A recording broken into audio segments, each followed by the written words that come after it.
नालासोपाऱ्यात मुसळधार पावसाने कहर, वाकणपाडा परिसर जलमय, खड्ड्यांमुळे रिक्षा टेम्पो उलटी. मुंबई अहमदाबाद महामार्गाला जोडणारा नालासोपारा स्टेशन ते पेल्हार, वाकणपाडा आणि धानिवबाग हा संपूर्ण मार्ग मुसळधार पावसामुळे जलमय झाला असून नागरिकांना मोठ्या संकटाचा सामना करावा लागत आहे. रस्त्यावर मोठ्या प्रमाणात पाणी साचल्याने अनेक वाहने अडकून पडली असून संपूर्ण मार्गावर प्रचंड वाहतूक कोंडी निर्माण झाली आहे. रस्त्यावरील पाण्यामुळे वाहन चालकांना वाहने चालवताना मोठी कसरत करावी लागत आहे. अनेक दुचाकी आणि 4 चाकी वाहने बंद पडल्याने नागरिकांना वाहने ढकलत न्यावी लागली. काही ठिकाणी तर नागरिकांनी पाण्यातच स्विमिंग पूलचा आनंद घेतल्याचे चित्रही पाहायला मिळाले. दरम्यान रस्त्यांवरील मोठमोठ्या खड्ड्यांमुळे अनेक अपघात घडत आहेत.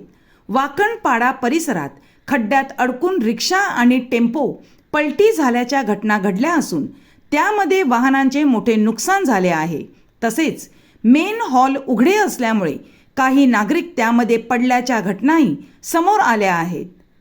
त्यामुळे नागरिकांच्या सुरक्षेचा प्रश्न ऐरणीवर आला आहे. या मार्गावरील वाहतूक कोंडी सोडवण्यासाठी प्रशासनाकडून कोणतीही प्रभावी यंत्रणा दिसून आली नसल्याने वाहन चालक आणि स्थानिक नागरिक संतप्त झाले आहेत. तासनतास वाहतूक कोंडीत अडकून नागरिकांचे हाल होत असल्याचे चित्र पाहायला मिळत आहे. या संपूर्ण परिस्थितीसाठी गटारांची वेळेत साफसफाई न केल्याचा आरोप शिवसेना शिंदे गटाच्या कल्याणी पाटील यांनी केला आहे. पावसाळ्यापूर्वी नालेसफाई आणि रस्त्यांची दुरुस्ती झाली असती तर आज नागरिकांना असा त्रास सहन करावा लागला नसता, अशी प्रतिक्रिया त्यांनी दिली. आमच्याकडे जर महापौरांनी आणि आयुक्तांनी 100% नालेसफाईची आम्हाला हमी दिली होती, ही त्यांची 100% हमी. काय कसं बघताय याकडे? तुम्ही आयुक्तांना फोन सुद्धा लावला होता? हो, आम्ही आयुक्तांना सकाळपासून माझा खूप फोन झालेले आहेत त्यांना, ते फोनचे रिस्पॉन्स देत नाहीत. आम्ही आमच्या महापौरांना पण फोन लावले पण त्यांनी पण आमचा काय फोनचा रिस्पॉन्स दिला नाही. विषय असा आहे की वारंवार जर आम्ही या गोष्टी लक्षात आणून दिल्या होत्या की आमच्या प्रभाग समिती ऍप मध्ये जर ही परिस्थिती निर्माण होणार असेल तर त्यांनी कुठेतरी लक्ष द्यायला पाहिजे होतं. आमच्या पत्रांना किंवा आमच्या अर्जांना त्यांनी केराची टोपी दाखवली, सिद्ध झालं आम्हाला आता. आणि विषय राहिला की संपूर्ण वसई विरार महानगरपालिका क्षेत्राचा, तर वसई विरार महानगरपालिका क्षेत्रामध्ये जे सत्ताधारी बसलेले आहेत त्यांनी कुठेतरी लक्षात घेतलं पाहिजे की सामान्य माणसांनी तुम्हाला मतदान करून तुम्हाला निवडून आणलेलं आहे आणि त्यांच्या मतदानाची तुम्ही एकदम टिंगल उडवत आहात, हे अशी व्यवस्था देऊन तर ते कुठेतरी निंदनीय आहे. आयुक्तांवर कारवाई व्हायला पाहिजे का? आयुक्तांवर कारवाई होण्यापेक्षा आयुक्त आमच्यासाठी आता काय करू शकतात हे महत्वाचं आहे. त्यांच्यावर कारवाई करून नवीन कोणी आयुक्त येणार, पुन्हा आम्हाला हीच परिस्थिती. त्यापेक्षा असलेल्या प्रशासनामध्ये आम्हाला कसं व्यवस्थित एक व्यवहार किंवा आमचा परिसर करून देऊ शकतात त्याच्याकडे त्यांनी लक्ष दिलं पाहिजे. उपमुख्यमंत्री आहेत एकनाथ शिंदे, तरी असताना ही परिस्थिती कशी काय? आमचे तेच मला आता तर मला असा विषय वाटतोय की मला हा मुख्यमंत्र्यांकडे प्रश्न नेऊन किंवा उपमुख्यमंत्र्यांकडे हा प्रश्न घेऊन जावं लागेल, कारण का त्यांच्या लक्षात आणून द्यावं लागेल की इथे आमची सत्ता नाहीये. तर ही परिस्थिती आज तुम्ही मुंबईमध्ये जाऊन बघा, आज कुठेही पाणी भरलेलं नाहीये. मुंबईमध्ये जाऊन ठाण्यामध्ये जाऊन बघा, खूप प्रशासन खूप व्यवस्थित झालेलं आहे. तीच परिस्थिती हे आपण एका अशा व्यक्तीच्या हातात सत्ता दिलेली आहे तर ते आमच्या सामान्य नागरिकांसाठी काही करू शकले नाहीत.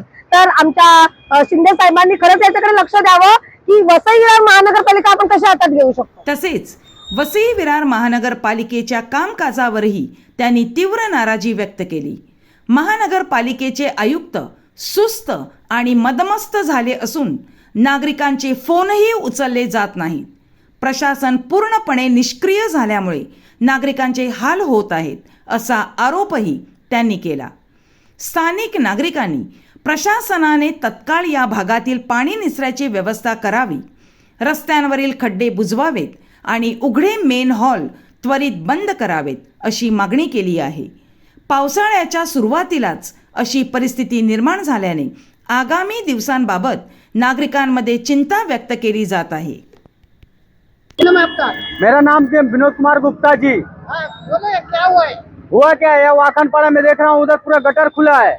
एक नहीं, पूरा एकदम पूरा वहां से एकदम बोलते हैं क्या बनाता हूँ बनाएगा क्या, खाली सरिया डाल के रखा है, मगर वहां पे आदमी घुस जा रहे हैं। ऐसा कैसा होता है?